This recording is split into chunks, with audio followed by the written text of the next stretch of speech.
Ayer triunfó el no por estrecho margen y quedaron firmes los 135 artículos de la Ley de Urgente Consideración.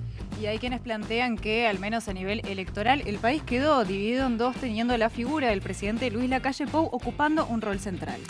¿Cómo se plantea el nuevo escenario político y social? ¿Cómo será el diálogo con la oposición y dentro mismo de la coalición de gobierno? Hoy, en La Letra Chica, el día después.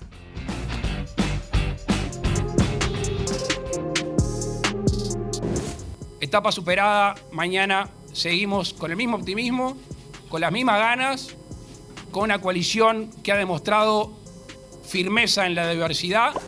Ayer vimos a un presidente que con tranquilidad dijo etapa superada a las cosas y planteó una serie de cosas. Seguir haciendo lo que se estaba haciendo con una lógica hiperpresidencialista, sin una coalición que funcionara como tal y sin un diálogo de concreciones con la oposición, no parece ser un rumbo acertado.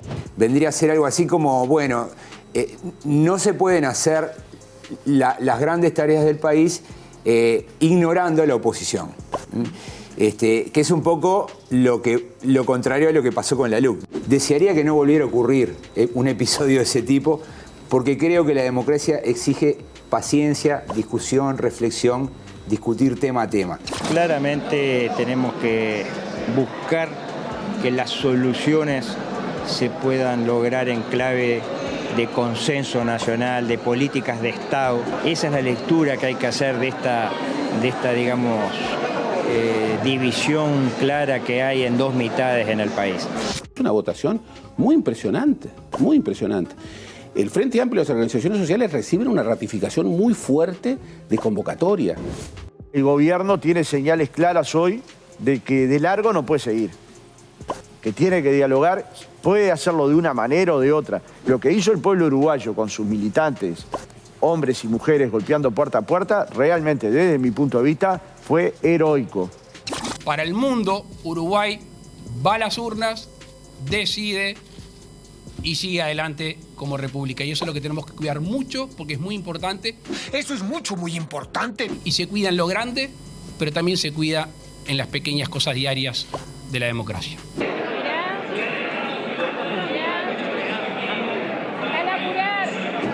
Reconocimiento de la derrota. Hijo de puta de Fidel.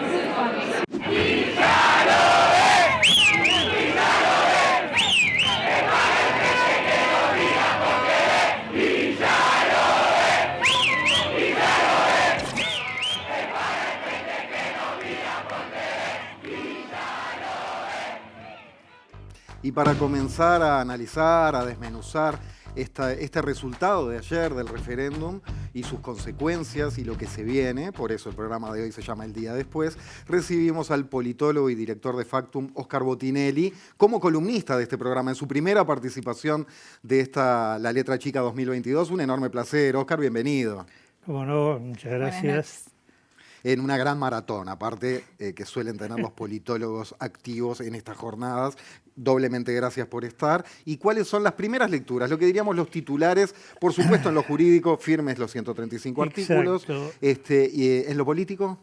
Claro, lo primero es esto, un referéndum, un plebiscito, generalmente tienen dos resultados. El que uno llama jurídico-político, sobre el cual no hay dudas, es decir, siempre hay un resultado y ese resultado es claro, y es que, en el caso, por ejemplo, del referéndum, el recurso triunfa o el recurso fracasa y la ley se mantiene. En este caso, el recurso fracasó, la ley se mantuvo. Eso es nítido, claro, y no merece otros comentarios. Lo político es mucho más complicado porque hay muchas lecturas y depende de los puntos de partida.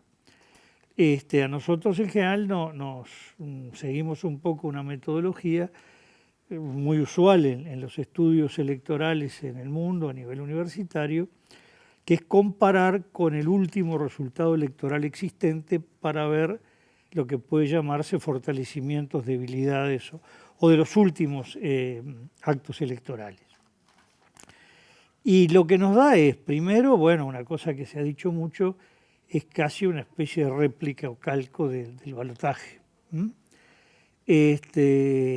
Con algunas variantes que no es menor destacar, el voto en blanco esta vez tuvo una peculiaridad, no es un voto neutro, sino un voto raro. Cuando uno veía a los que decían que voy a votar en blanco, tiene la característica de ser un voto pro-LUC, anti-izquierda, pero por lo menos no pro Lacalle Pou, incluso usando palabras alerta, luz amarilla. En una elección nacional el voto en blanco es neutro.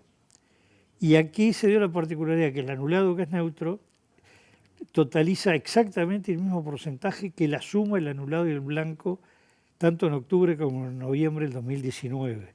Es decir, se ve que la gente entendió que el voto en blanco no era neutro, quería votar neutro y se corrió al anulado. Interesante, perdóname señalarlo, porque en un momento se dudó si la gente iba a estar bien informada o no acerca de cómo jugaban los anulados y en blanco. Pareciera al menos que sí, por esto. Bueno, no hay un estudio, claro, más que una inferencia, pero fue muy intensa la campaña de las últimas 2 semanas en aclarar la diferencia entre el voto en blanco y anulado, y da la impresión, habrá algún equivocado, pero que ese 1,2, 1,3% de voto en blanco, gente decididamente que quiso votar en blanco con esa característica.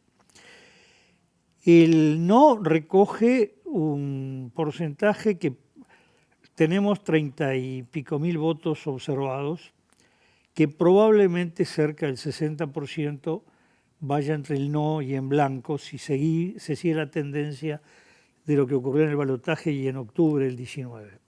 Y el 40 irá entre el anulado y el sí, más bien hacia el sí, y un poquito al anulado, lo mismo el otro, casi todo el no.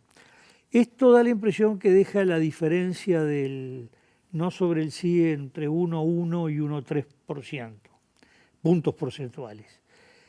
Y el no va a quedar en 48 y monedas, lo cual es claramente, nada catastrófico, pero claramente inferior a el resultado que tuvo Lacalle Pou en el balotaje. Óscar, en ese sentido, para ir completando un poco con cifras respecto a lo que tú estás diciendo, vamos a ver una gráfica.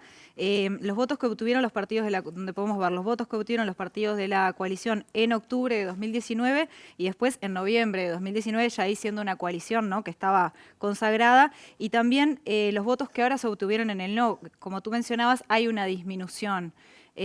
Respecto a esto, ¿se puede interpretar como que hubo una caída del apoyo ciudadano a la coalición? Ahí estamos viendo en pantalla sí, con los votos hay que tener un poco de cuidado porque votaron ayer 140.000 personas menos que en octubre y noviembre. Incluso llamó la atención que votó un poco menos que en las departamentales, que fue en plena pandemia, donde había mucha laxitud para no votar, para justificar el voto, ahora no. Y sin embargo 140.000 habría que estudiar por qué. No es atribuible a que vino poca o casi ninguna gente del exterior, pero la gente del exterior nunca llega ni a 30.000, 20 y pico mil. Lo que vemos de la coalición es que obtuvo, no la coalición, los partidos separados de la coalición, el 54% en octubre. Hay que agregarle para el balotaje 1,2. Hay 3 partidos chicos, uno que está en el Parlamento, el Partido Ecologista Radical Intransigente, el PERI, otro el Partido Verde Animalista y otro el Partido Digital, que todo supone que se dividieron los votos en conjunto, mitad para Lacalle Pou, mitad para Daniel Martínez. Entonces, el punto de partida de la coalición es más bien 55, así como el punto de partida de la izquierda deben ser 41. Resulta que saca 55 en octubre, 49 en noviembre, 50 en las departamentales de septiembre del año pasado y 48 ahora. Lo que da la impresión que, la verdad que estos 3, bueno, el de departamental es muy complicado. Según el departamento actuaban como paquete de coalición, en parte separado, en parte una competencia fuerte entre Partido Nacional y Partido Global como en Salto, pero digamos, globalmente 50. Lo cual quiere decir que el dato de octubre no se repitió en las 3 elecciones subsiguientes y deja más sólido como valor de la coalición entre el 48 y el 50%. Del otro lado, a la izquierda, dijimos que el piso era el 41, más o menos lo que obtienen las departamentales fue 40. Y en las elecciones, llamémosle binarias o polarizadas, es cuando las dos veces está en el 47%, sea en el balotaje, sea ayer. Aquí hay que tener cuidado. Del lado de la izquierda, que en la izquierda es el 41, los 6 son votos oscilantes que capta la izquierda en determinadas situaciones, no los captura, es un trabajo, un desafío que tiene planteado de aquí al 2024, que eso se consolide y que claramente está constituido, no digo lo de ayer exactamente, habría que estudiarlo, pero lo del balotaje, ese 6 puntos porcentuales es mitad gente que fue frente amplista, más bien votante o de origen, si no votante de hogar frente amplista, más bien del área que podemos llamar en el macro astorista, y que votó a Talvi, una opción que se veía como algo socialdemócrata, digo, en la imagen del votante. Y la otra mitad de un origen más, también frente amplista, de un origen más mujiquista, que votó a Cabildo Abierto. Lo que es claro es que ahí hay un punto muy importante de voto a Cabildo Abierto, que vota a Manini Ríos, a Cabildo Abierto, pero que no da un paso más allá hacia la coalición y menos hacia la calle Pou. Entonces, este también es un dato interesante. Es debilidad para la izquierda porque tiene que capturarlo, pero debilidad para la coalición porque eso es algo que se le escapa. Y por lo pronto, la coalición, después del voto en octubre del 19, no ha logrado superar el 50%. Este es un dato que incluso he visto hoy en algunas redes que molesta que se diga, ¿no? En las redes molesta tanta cosa, Oscar. Sí, pero hay una cosa cuando las redes son espontáneas y otras cosas cuando se ve exactamente los mismos términos por los mismos personajes cada vez que se refiere a las mismas cosas. Lo que es claro es que hasta el domingo de tarde nunca se oyó hablar a nadie del lado de la coalición del problema del desgaste que tiene el gobierno. Más bien la imagen era la contraria. La tesis de que este resultado es producto del desgaste apareció hoy de mañana, ex post facto, después que ocurrieron los hechos.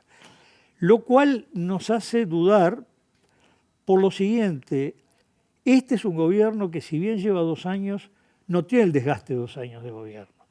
La pandemia corrió a favor, sobre todo de la imagen de Luis Lacalle Pou, que fue muy bien cultivada, armada, construida durante, sobre todo, el pico más duro de la pandemia, con esas apariciones diarias de cadenas de hasta 1h30 llegó a haber. Por otro lado, porque recién empiezan algunas medidas que afecten a la gente vistas como problema de gobierno. Hasta ahora eran vistos como problema de la pandemia, efectos de la pandemia, golpe de la pandemia. Por ejemplo, Oscar. Y bueno, temas relacionados a precios, a ingresos, que en realidad más que ingresos la gente lo que ve es cuánto le dan los ingresos, lo que está relacionado con precios, temas relacionados a la pobreza, y algo que osciló fue empleo, pero que hoy no hay un gran malestar con el tema empleo, pero sí con el tema precios básicamente, y que no alcance, digamos, el sueldo, la jubilación o lo que se gana trabajando por su cuenta. Puede haber incidido algo porque efectivamente hubo un cierto envión de aumento de precios, sobre todo lo que se llama la canasta, es decir, lo que es alimentos, esas cosas. Los últimos 15, 20 días en la feria, en los supermercados, se vio un aumento considerable. Me parece demasiado corto el periodo para que impacte electoralmente. Normalmente los tiempos son mayores. Lo que uno señala como preocupación del lado del gobierno es que si ayer hubo una actitud receptiva a que algo había cambiado. Hoy de mañana se observó es todo sigue igual. Más aún, analistas, colegas, que han dicho el presidente salió fortalecido. Si esa es la lectura, uno le deja dudas qué pasa cuando vengan los problemas en serio, vale decir, el precio de los combustibles no se va a arreglar fácil, no por razones solo del gobierno, por la situación internacional. Lo mismo el tema de los alimentos. Sí tiene que ver con Uruguay el tema de que el dólar esté bajando, que puede favorecer algunas cosas y perjudicar otras.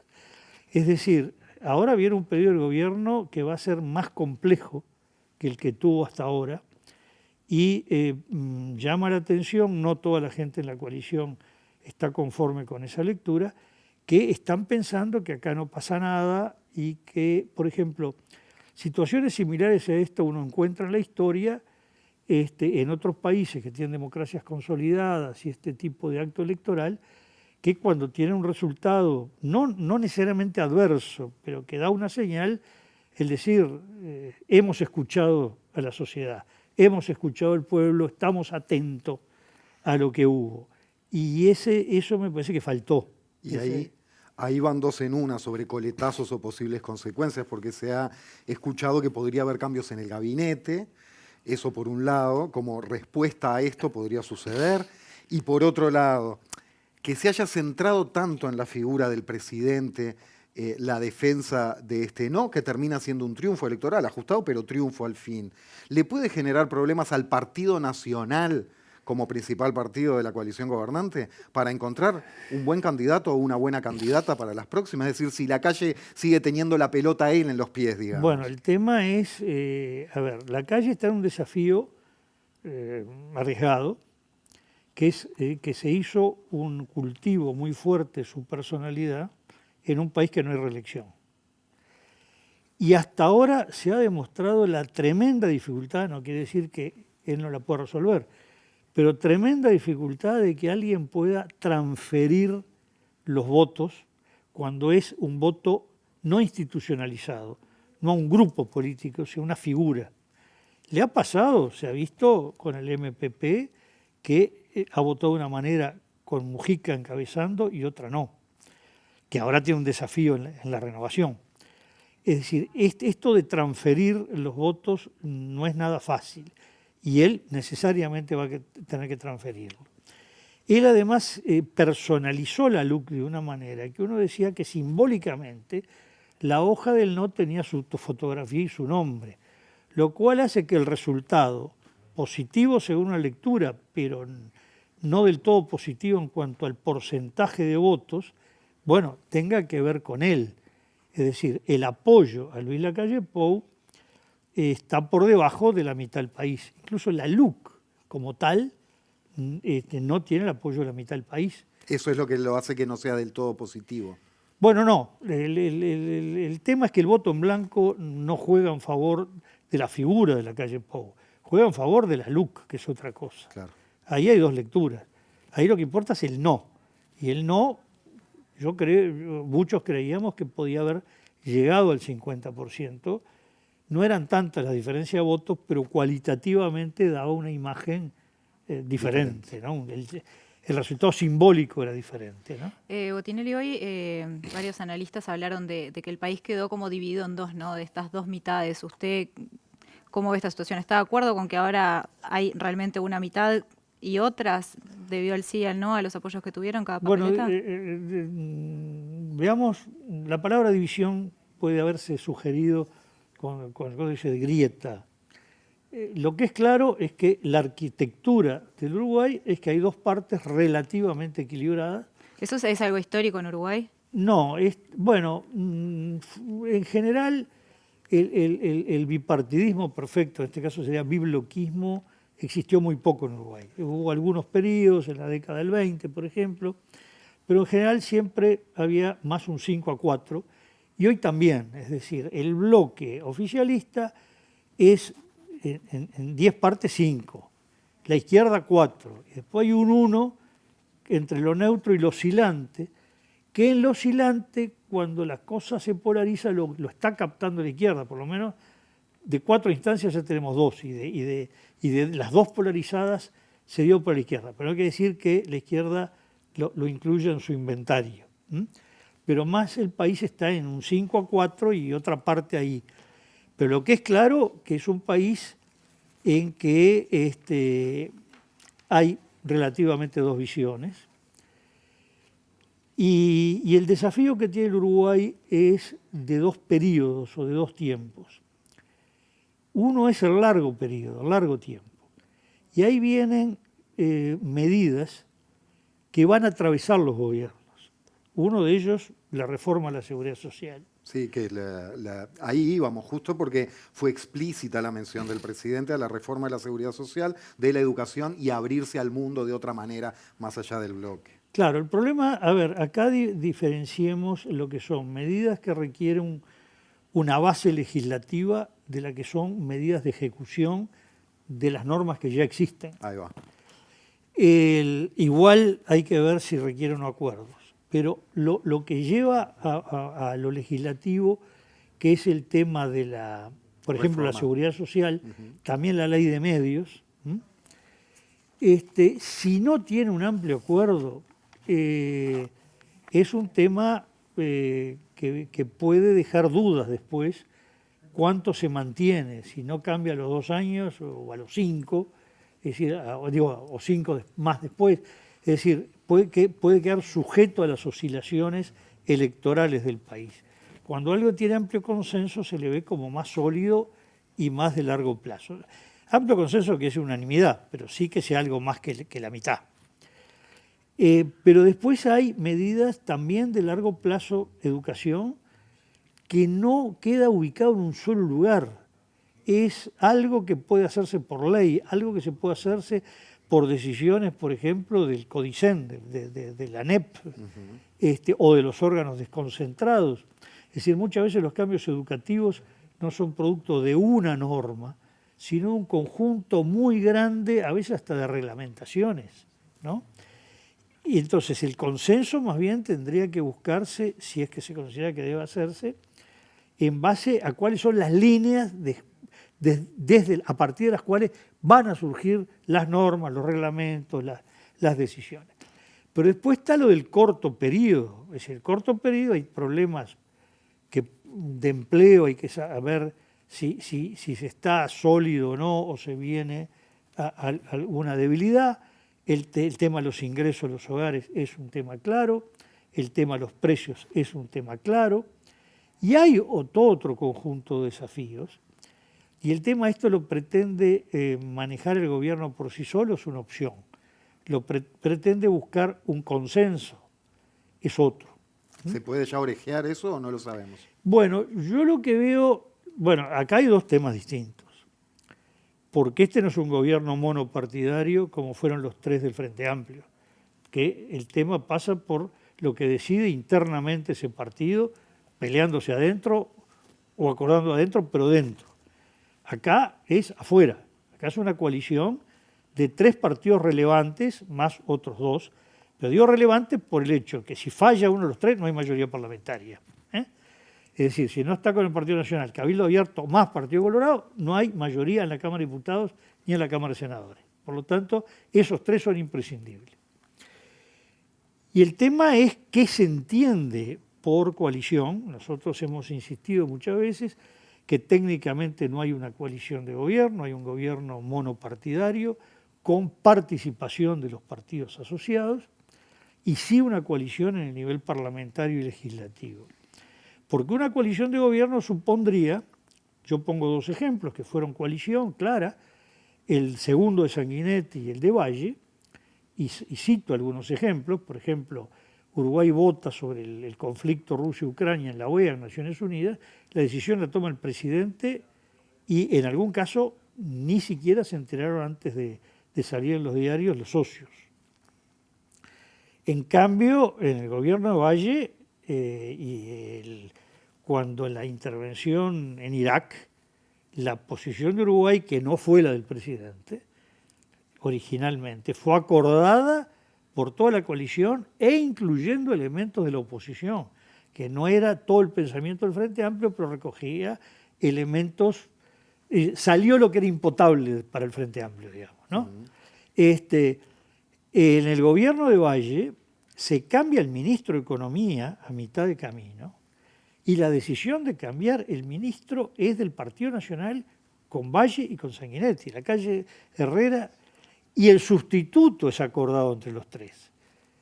¿Qué es Achugarri por Bención eso?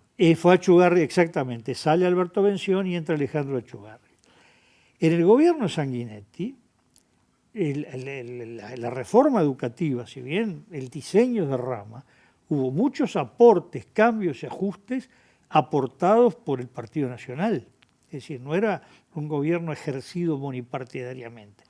Incluso cuando se hace un cambio, por ejemplo, un ministerio importante como es Relaciones Exteriores,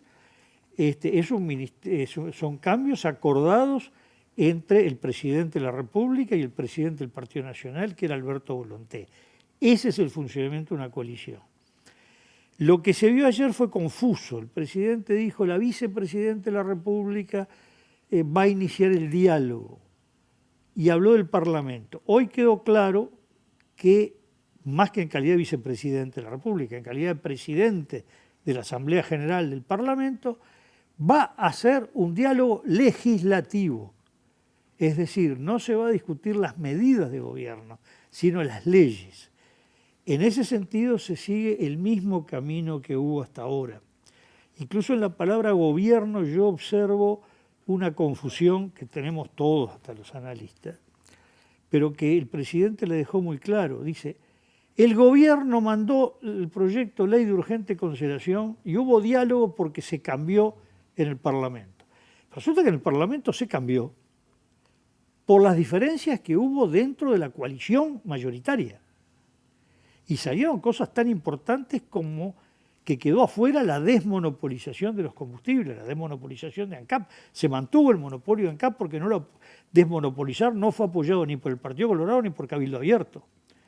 Es decir, el diálogo se reunían los principales senadores, diputados de la coalición de gobierno para acordar entre ellos cómo iba quedando el paquete, sí recibiendo aportes de la oposición, ¿no? Pero el eje fue un diálogo intracoalición. Y cuando él habla que el gobierno envió, es la presidencia, el presidente el que envió, no el gobierno entendido como coalición. Y esto que parecería una clase de lingüística, idioma español, no, hace a la esencia de qué se está hablando. Cuando dice el gobierno, pero cuando dice el gobierno, ¿en qué está pensando?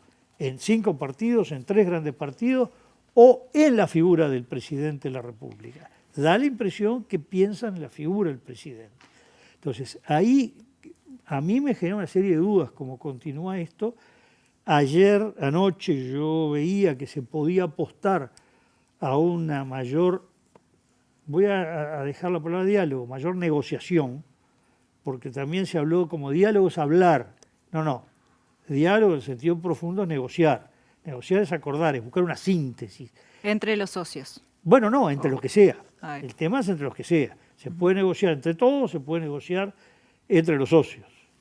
Bueno, yo ayer veía una mayor predisposición que la que he visto hoy, que veo más una ratificación del camino que vino hasta que entramos en la veda, digamos, ¿no? Botinelli, para ir cerrando, pues ya estamos llegando al final de este primer bloque de La Letra Chica. ¿Qué lectura hace del discurso que brindó ayer a última hora el presidente Luis Lacalle Pou? Habló de etapa superada, habló de ley que queda firme, ¿no? Como un pasar de página, ¿o no? Bueno, sí, pero yo digo que las dudas que acabo de plantear no quedó claro, sobre todo, bueno, el discurso aislado, no, el discurso más lo de hoy, si efectivamente se abren etapas más amplias de negociación dentro de la coalición y sobre todo que las mayores diferencias aparecen entre el Partido Nacional y Cabildo Abierto, o entre el Partido Nacional y el Partido Colorado de un lado y Cabildo Abierto. Diferencias no menores, incluso hasta de estrategia de gobierno, cuando hay un explícito llamado de Cabildo Abierto, del senador Manini Ríos, al diálogo, a la negociación y al entendimiento entre las dos mitades del país. No es la misma postura que se observó, sobre todo en el presidente y algunas figuras, pero también algunas figuras coloradas. Hasta ahora no ha habido aparición de líderes colorados tomando postura sobre esto. Entonces, ahí es lo que tenemos como incógnita hacia adelante, ¿no? Oscar Botinelli en su primera columna de La Letra Chica 2022 en este programa titulado El Día Después. Muchas gracias, nos Muchas reencontramos gracias. dentro de algunos ¿Cómo días. no? Nos Sí, reencontramos tema dentro. que vamos a claramente tener que seguir en breve, ¿no? Seguramente, por intracoalición, extracoalición, Sí, los mucho para socios, no dialogar, socios, negociar y mucha política para desmenuzar. Bueno, quédense que ahora en el segundo bloque se viene Amira Faúndez, vamos a seguir metiéndonos en este Día Después.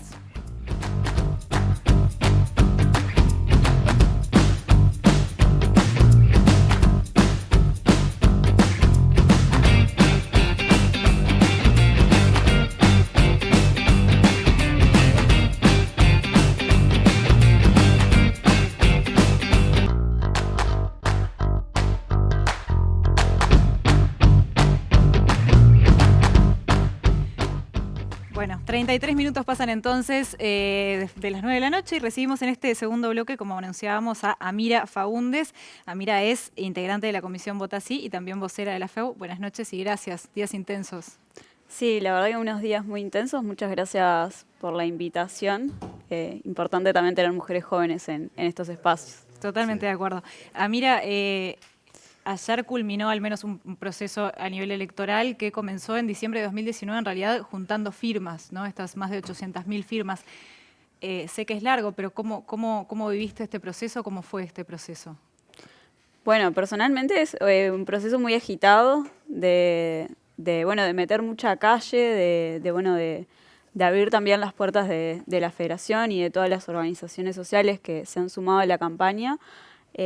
Abrir las puertas al diálogo, que creo que eso era uno de los objetivos principales de esta campaña. Y bueno, ahora viene también un proceso colectivo de hacer balance y de poner perspectiva a lo que sigue. A propósito de eso, y con el camino, primero y por curiosidad, que tendrá la audiencia también, ¿qué carrera estás haciendo? Estudio veterinaria. Bien. ¿Qué percibiste, y como vocera de la FEU, qué percibió la FEU como fortalezas y debilidades dentro de esta gran red de movimientos sociales, ¿no? Y con el Frente Amplio también, que se generó con el PIT-CNT, Frente Amplio, FEU, etcétera, pero digo como patas fuertes, como para sacar adelante esta campaña? ¿Qué dirías que brilló y en qué falta mucho o sienten que falta mucho? Bueno, una de las cosas que como debilidades cuando arrancó el tema de la discusión de la LUC era cómo hacer que los jóvenes se interesaran en esto, que algo muy denso, que si uno no está en la cotidiana y no sabe, es como difícil como explicarlo. Entonces, primero eso, lo difícil que era explicarle y traducir esto para que los jóvenes, puedan hacer carne de lo que significaba la LUC, y la debilidad que tenían también las organizaciones juveniles después de la pandemia, sin encontrarnos, sobre todo en lo que tiene que ver movimiento estudiantil, sin tener espacios de convivir estudiantes y poder conversar sobre los temas que nos afectan todos los días. Entonces, eso significó tener que reorganizarnos y rearmarnos, y Jóvenes por el Sí nace como una herramienta donde nucleamos a todas las herramientas juveniles del Uruguay para darle una cabida juvenil a la campaña y para decir a nuestras palabras y a nuestros pares de qué significaba esto y en qué los podía afectar. Entonces fue una debilidad, pero que sirvió también como para pensarnos en cómo organizarnos hacia adelante y que también tendremos que ver cómo seguimos, porque esto no termina acá, el proceso no era solamente el fin del referéndum, sino que el poner a la sociedad uruguaya a discutir qué modelo de país quiere. Seguiremos también como avanzando en consolidar más las herramientas juveniles y sobre todo en movimiento estudiantil, ahora que volvimos por suerte a tener clases presenciales y que salimos de la virtualidad. Un detalle, creo que por cómo lo planteás, se puede leer como las dos caras de la moneda, debilidad por un lado, fortaleza por el otro, porque era muy difícil, decías, tal vez por la amplitud de temas que abarcaba y de artículos la LUC, que se ponían a consideración, pero si lograron nuclearse para algo tan complejo y variado, tal vez por causas más monotemáticas o más sencillas de comprenderse, sea más sencillo también nuclearse y movilizarse. Sí, obvio. Hay temas que son centrales para la juventud. Hoy en día el trabajo, la educación y la vivienda son temas que nos interpelan constantemente. El poder realmente acceder a una educación de calidad, las situaciones complejas en realidad que se dan a través del alquiler sin garantías y esta especie de oportunidad que al final no es tan oportunidad, sobre todo para los gurises que vienen a estudiar del interior. Son cosas que hay que discutir y que también como nosotras representantes de los estudiantes universitarios hay que debatir a nuestra interna para que la UDELAR también pueda proponer qué hacer y sobre todo en diálogo también con los diferentes entes estatales que se encargan de estas cosas. Mira, ¿cómo fue la respuesta de los y las jóvenes cuando ustedes se acercaban? Porque a veces estamos como acostumbrados y acostumbradas como a este discurso de a los jóvenes no les importa la política y están en otra, pero ustedes que estuvieron en ese laburo, ¿no? Diario, ¿cómo es la respuesta? Bueno, fue muy buena la respuesta y supimos también, después de esta pandemia, aprovechar las herramientas que son las redes sociales, que son acercarse desde otro método. Y otra cosa que estuvo muy buena de la campaña fue el tener la cultura siempre presente, de nuclear a los jóvenes a través de espectáculos, de shows, de poder participar de actividades como más descontracturadas, y que también tengan como esa instancia de encuentro. Entonces sirvió mucho para nuclear a los jóvenes y empezar desde allí a profundizar en el debate político. Y muchos jóvenes por primera vez militaron ayer, con mucha alegría, aparte con mucha energía. Entonces también cuando tengamos que hacer balance, tendremos que pasar raya sobre esto y qué acumulado nos deja para las organizaciones juveniles, que tantos jóvenes se hayan sumado a militar y convencidas claramente de que la LUC no era el camino. Y a propósito de esto, decís muchos militaban y muchas militaban por primera vez.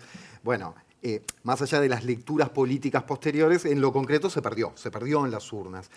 ¿Cómo viviste vos, pero cómo percibiste en el grupo también, en la FEU, en la militancia, esos momentos después de la incertidumbre inicial, cuando ya se supo que se había perdido, pensando también en el futuro y mirando para adelante? ¿Cómo pegó? Sí, como decías, dos caras de una moneda. Una es, sí perdimos, pero avanzamos en cuanto a la proyección de las encuestas, en realidad que se daban semanas atrás, que nos daban 12 puntos abajo algunas. Entonces significa que todo el esfuerzo y todo el redoblar que le decíamos a nuestras compañeras en estos últimos días sirvió para crecer. Entonces, perdimos, pero nuestras compañeras supieron responder también para que esa brecha que había de tantos puntos de diferencia se achicara y nos deja, sobre todo, una discusión sobre la mesa de que él no ganó, pero no ganó con 50% más uno. Está menos de la mitad, así que la mitad del país no es que está a favor de la LUC, porque en realidad tampoco llegó a los votos. Entonces también es algo que merece también su discusión y su análisis, de que no es que más de la mitad del país está a favor de estos 135 artículos. Mencionabas por ahí, para cerrar por hoy, digo, vivienda, educación y una tercera pata, un tercer tema, mencionabas como de mucha importancia para la preocupante, digamos, o ocupante para la FEU como movimiento. Esos son los principales temas, mirando la UDELAR en particular y la sociedad en general, esos universos.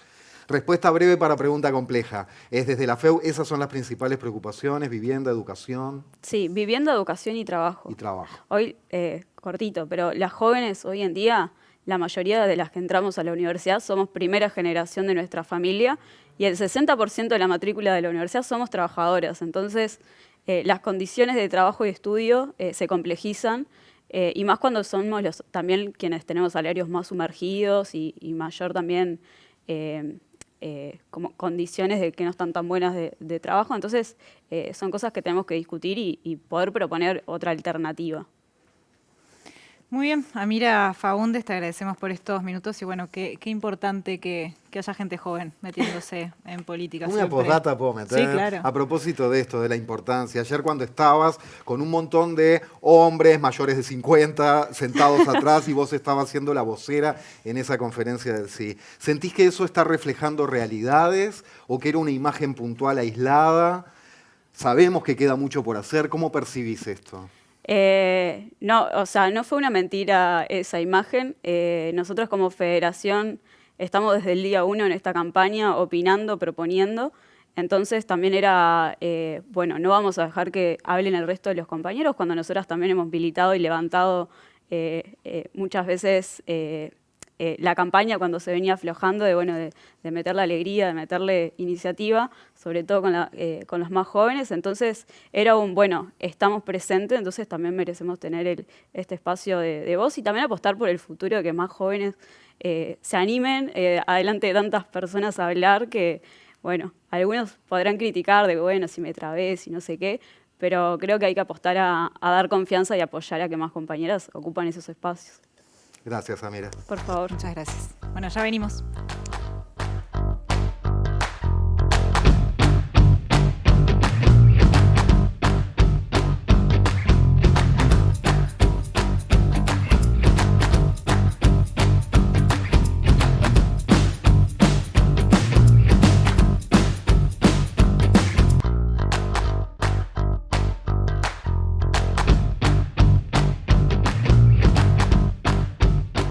a 48 en toda la República Oriental del Uruguay. Esto es La Letra Chica, el día después. Sumamos las voces del Frente Amplio y del PIT-CNT a través de dos representantes, uno de cada. Ustedes me entienden. Primero le damos las buenas noches al senador Alejandro Sánchez. Pacha, buenas noches. Gracias por estar. Buenas noches, un gustazo estar con ustedes aquí. Fernando Gambera, integrante del secretario ejecutivo del PIT-CNT. Buenas noches, gracias. Buenas noches, gracias a ustedes. Un gustazo. Y vamos a arrancar con una cita, con una autocita, porque el otro día, la semana pasada, en este programa, el politólogo Daniel Bouquet señalaba lo siguiente a propósito de la posibilidad de que ganara el no, con un revés, decía él, más concreto tal vez para el PIT-CNT que para el Frente Amplio, por las propias medidas que se estaba intentando derogar. Es decir, que siguieran en pie estos 135 artículos podía ser un golpe directo al movimiento sindical. Lo vemos y lo comentamos.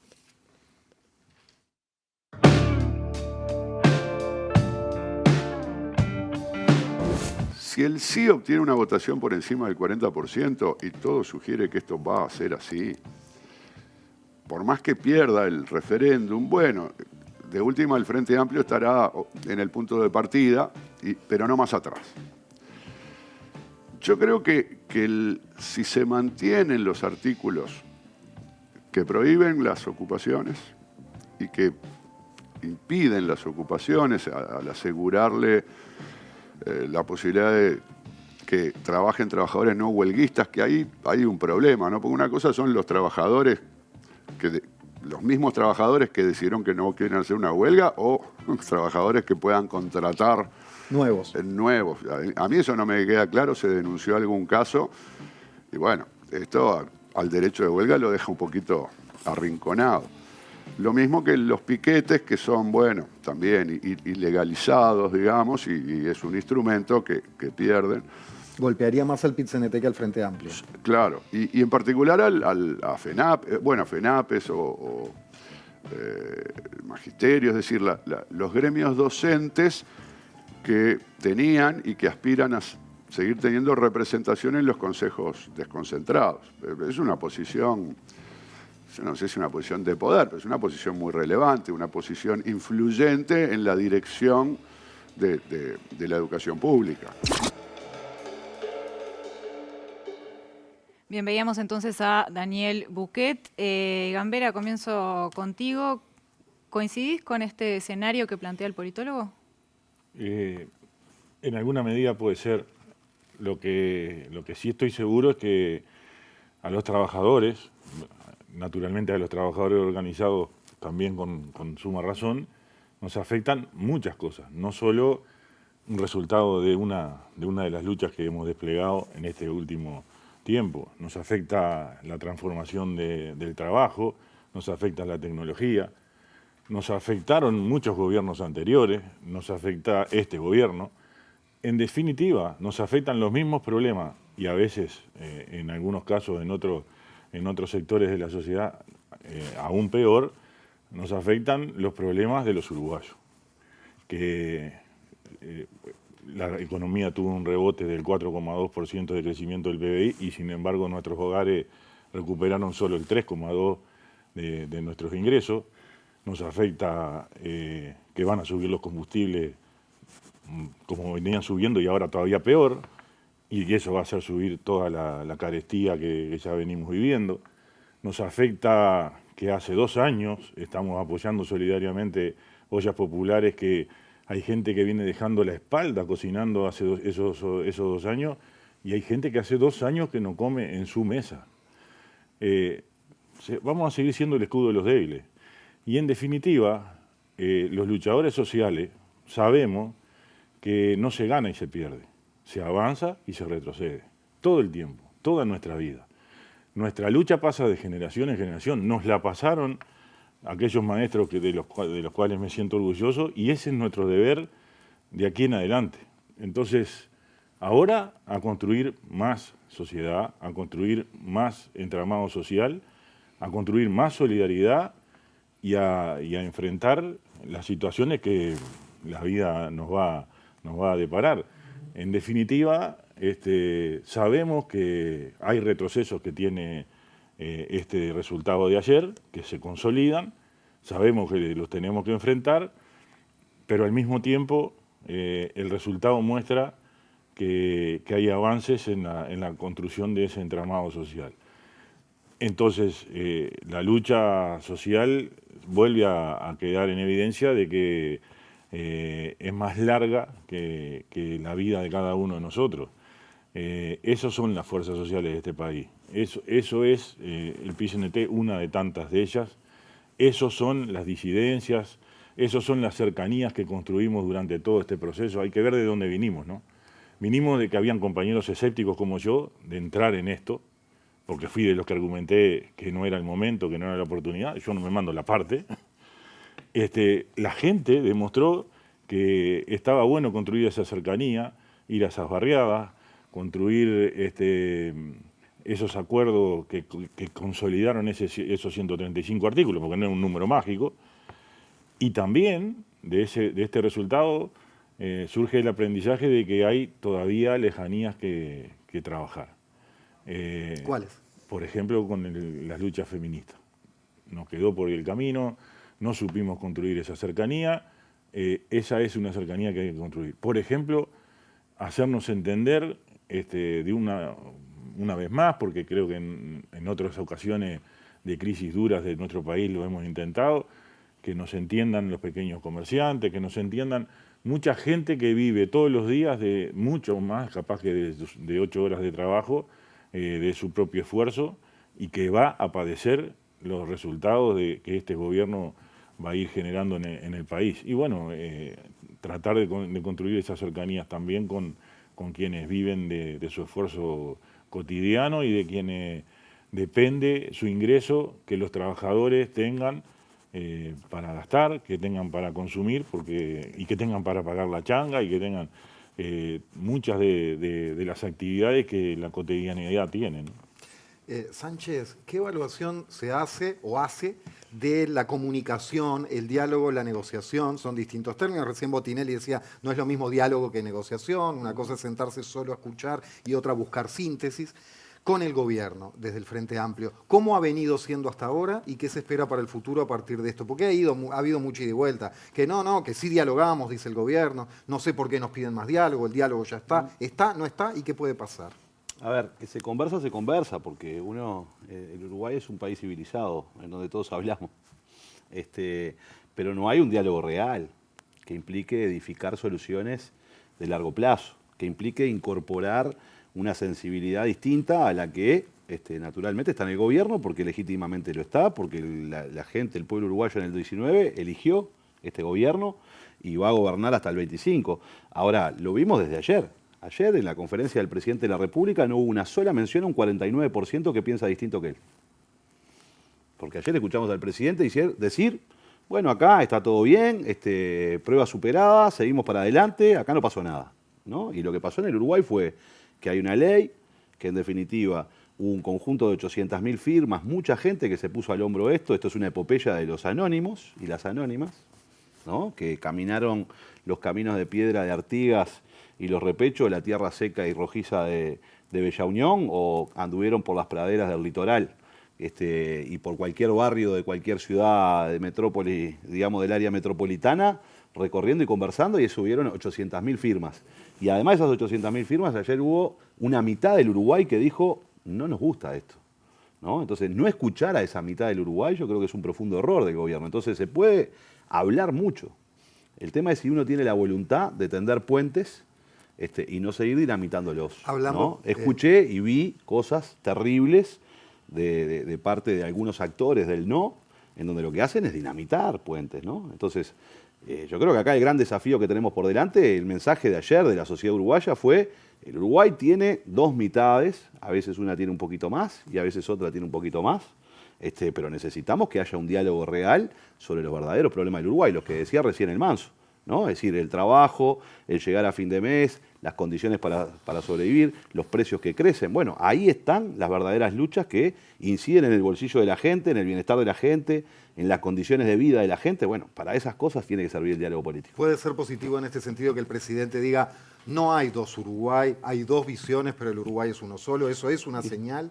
Bueno, puede ser una señal interpretada en ese sentido, porque es verdad, el Uruguay somos todos y tenemos que convivir. La democracia es la gestión de las diferencias, ¿no? Opinamos distinto. Acá hubieron quienes intentaron profundizar la grieta. Y yo creo que el pueblo uruguayo ayer le dijo que no hay grieta en el Uruguay. Porque fuimos a una jornada electoral en tranquilidad, fuimos a votar. El Uruguay tiene 3 millones de habitantes, somos un barrio de San Pablo, somos todos medios primos y primas, nos conocemos unos y otros, tenemos amigos de un partido que votan otra cosa, y el Uruguay seguirá. Quienes intentaron incluso generar un discurso más antipolítico y de grieta son los que más perdieron ayer. Porque yo escuché a algunos actores decir que convocaban a votar en blanco, tratando de subirse y chupar rueda el voto en blanco, diciendo estamos en contra de todo el sistema. Esos actores ayer fueron derrotados ampliamente. Y después tenemos un desafío: casi 100.000 uruguayos no se expresaron, ¿no? Entre los 80.000 votos anulados más los 20.000 votos en blanco, que si bien en realidad la ley electoral hace que esos votos en blanco vayan para el no, en definitiva, pero bueno, esa gente no se expresó. Entonces ahí hay 100.000 voluntades que están ahí y que también es un mensaje para el sistema político, porque ninguna de las dos papeletas logró superar el 50%. Bueno, hay que poner las barbas en remojo y trabajar para seguir teniendo puentes y seguir levantando las banderas, porque yo creo que acá no se rinde nadie. Bien, vamos a seguir ahondando en esto, pero los invitamos a ver. El siguiente tape es con Lucía Celios, que estuvo esta mañana con los compañeros y las compañeras de Ciudad Viva. Lucía Celios es investigadora del Departamento de Ciencia Política de la Facultad de Ciencias Sociales de la UDELAR. Estuvo hablando de varios temas, pero afirmó que este referéndum es un impulso para el presidente y también es un reencuentro del Frente Amplio con las organizaciones sociales. Lo vemos y seguimos conversando.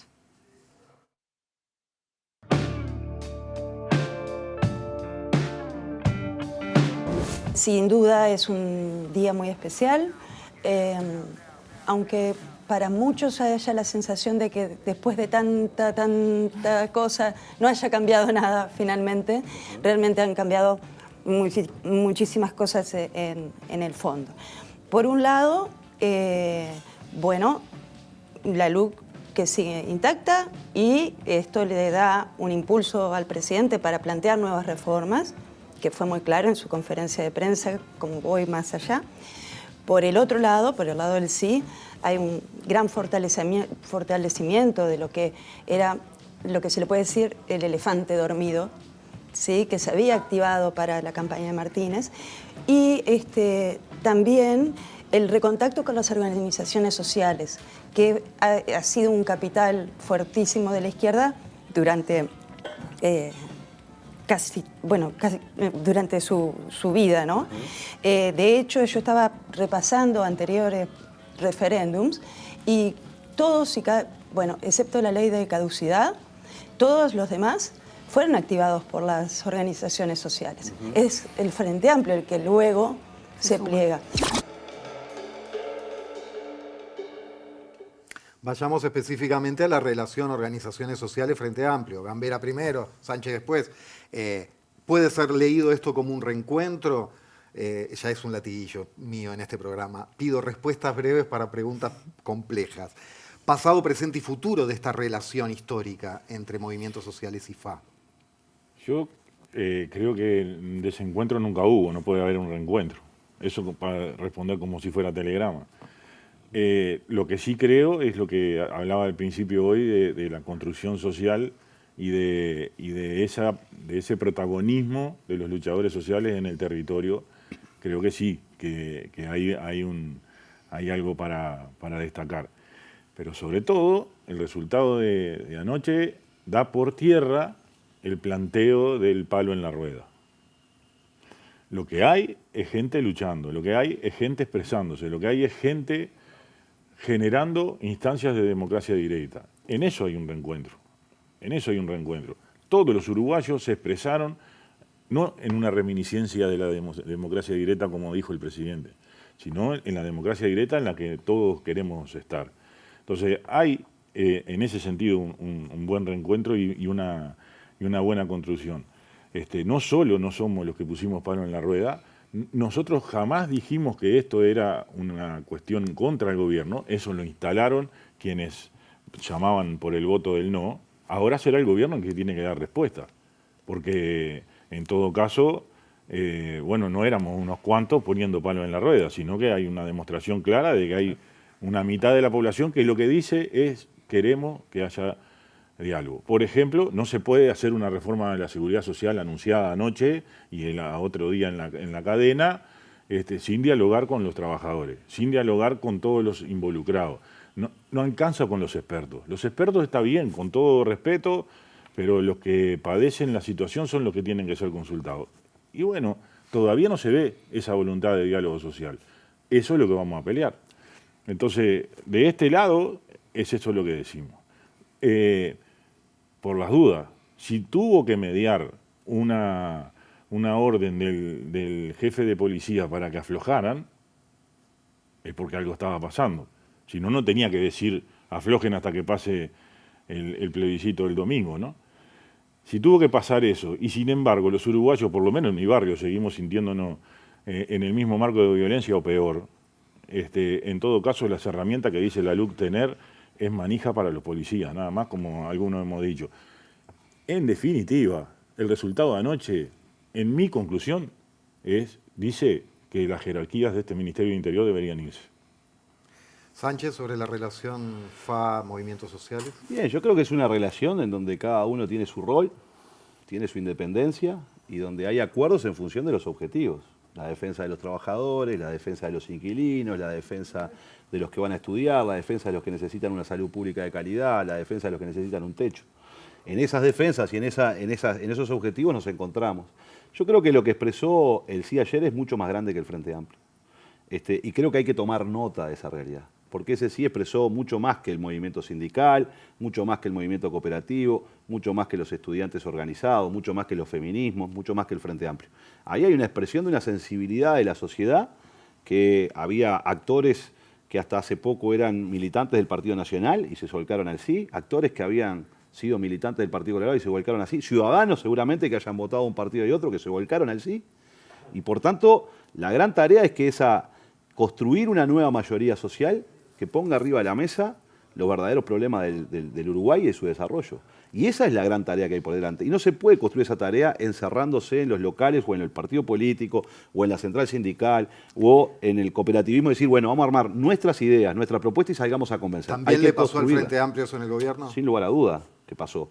Pero mi punto es, estamos tratando de construir un nuevo Frente Amplio. Y ese nuevo Frente Amplio que estamos tratando de construir es un Frente Amplio que dialogue mucho más, que tenga mucha presencia, que escuche y que construya una propuesta que es construir una nueva mayoría para levantar la esperanza de que en el Uruguay es posible vencer la desigualdad, que en el Uruguay es posible vencer la violencia, que en el Uruguay es posible construir oportunidades para todas y todos, y eso implica construir ese programa con la gente y desde la gente, y no construirlo entre cuatro paredes y después ir a convencer a la gente que tiene que acompañar ese programa. Este es el desafío que impactó, me parece a mí, desde la juntada de firmas hasta acá.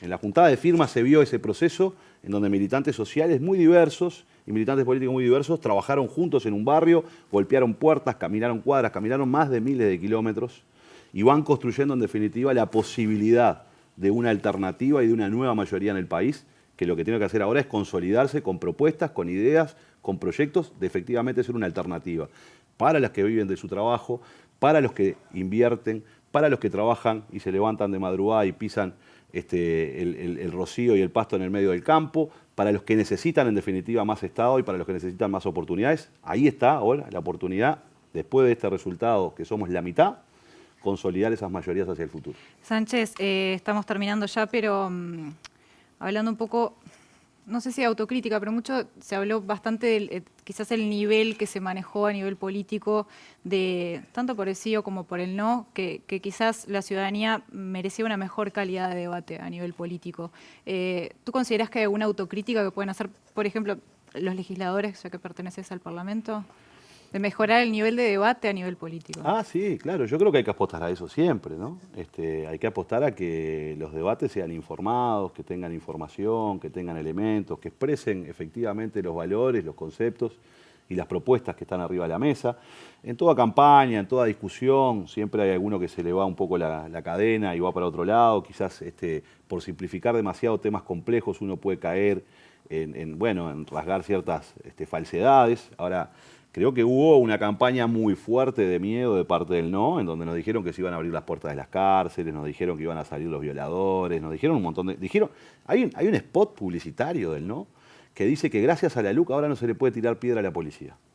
¿No? En realidad, nunca se le pudo tirar piedra a la policía, ¿no? Entonces, la democracia necesita de conversación, ¿no? La conversación es la democracia, es la conversación, es la discusión, es el intercambio de ideas, de propuestas, de valores, que pueden ser muy antagónicas, pero que tienen que tener la capacidad de dialogar sobre un punto, que es tener un diálogo honesto, en donde en realidad no se mienta, no se tergiversen las cosas, ¿no? Y que esa honestidad se pueda expresar en los valores que representa. Creo que ese es un esfuerzo que el sistema político o la sociedad en su conjunto está llamada, porque ahora cada uno de nosotros tiene la posibilidad de opinar en las redes sociales, ¿no? Entonces, esta es una tarea de los comunicadores, es una tarea del sistema político, es una tarea de la ciudadanía también, en cómo nos relacionamos, en cómo dialogamos entre nosotros y en cómo discrepamos. Bueno, Sánchez, Gambera, muchísimas gracias a ambos por estar esta noche acá en La Libre Chica. Al contrario, gracias a ustedes. Volvemos el miércoles, y saludar de nuevo a tanta gente que nos recibió en su casa y que no sé si los terminamos convenciendo. Lo que sí sé es que muchos de ellos nos abrazaron. Cada abrazo de eso fue la recompensa que recibimos ayer en el resultado. Así que el abrazo desde acá a todos. Y que vamos a volver. Vamos a volver a recorrer cada uno de los lugares en los que estuvimos para agradecerle a la militancia y también para seguir dialogando con nuestro pueblo. Ahí vamos a estar. Nos reencontramos el miércoles, Maite. Miércoles 21 horas en vivo. Con estas cuestiones de los números macro y la realidad micro de la economía. Y datos nuevos de economía, así que bueno, vamos a estar metiéndonos con eso. El próximo miércoles a las 21 horas sigan acá en TV Ciudad. ¿Qué pasó? No, Economía de Bolsillo se titula eso. Ah, ya tenemos títulos. Usted siempre está informado con lo último. Lindo, poético, tiene punch, fiel con lo que se va a hablar. Economía de Bolsillo. Bueno, muy buenas noches. Lindo programa, che. Gracias por acompañarnos.